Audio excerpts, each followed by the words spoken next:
शास्त्रों में अधिकार की बात बिल्कुल बाद में है, कर्तव्य की बात पहले। कर्तव्य क्या है?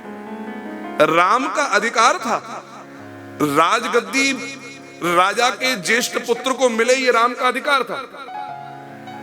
दशरथ ने कह भी दिया राम गद्दी पर बैठेंगे, गुरुदेव की अनुमति सहमति मिल गई, मंत्रिमंडल सब सहमत हो गया, और अगले दिन राम को वन में जाना है।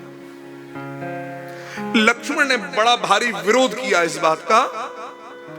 लक्ष्मण ने कहा कि भैया आपका अधिकार बनता है इस राज्य को पाने का, और महाराज ने जो राज्य की घोषणा कर दी अपनी वाणी से, उसको लौटाने का महाराज को अधिकार नहीं है। ऐसे राजा अन्यायी को तो वध कर देना चाहिए, जेल में डाल देना चाहिए। और इस समय पर कोई आ जाए, लक्ष्मण सबसे लोहा लेने को तैयार है।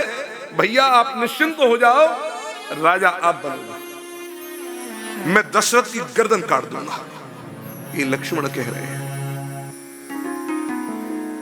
राम ने कहा वाह लक्ष्मण वाह, पुत्र होकर के अपने पिता की गर्दन काटेगा, राम की छाती बहुत चौड़ा देगा, राम का मस्तक ऊंचा कर देगा गर्व से। धिक्कार है लक्ष्मण, तेरे मन में यह सोच कैसे आ गई कि पिता कोई अन्याय कर सकते हैं? लक्ष्मण, पिता पर तो झूठ का कलंक लगना है, लगेगा। माता कैकेयी को दिया हुआ वचन उसको तोड़ते हैं तो पिता झूठे कहलाएंगे, और राम गद्दी पर बैठेगा इस बात को छोड़ते हैं तो पिता झूठे कहलाएंगे। तो झूठा होना तो पिता की नियति में लिख गया,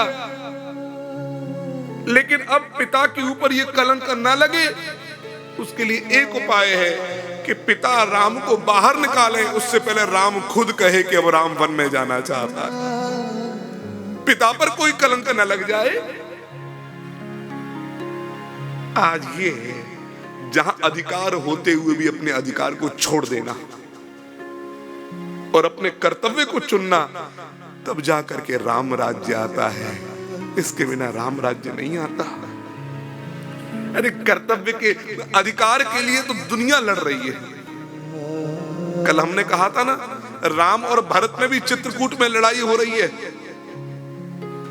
लेकिन मजे की बात है राजा बनने को लड़ाई नहीं हो रही, राजा बनाने को लड़ाई हो रही है। आप राजा, बोले तू राजा भरत, ये है कर्तव्य, तब जाकर के अयोध्या बसती है।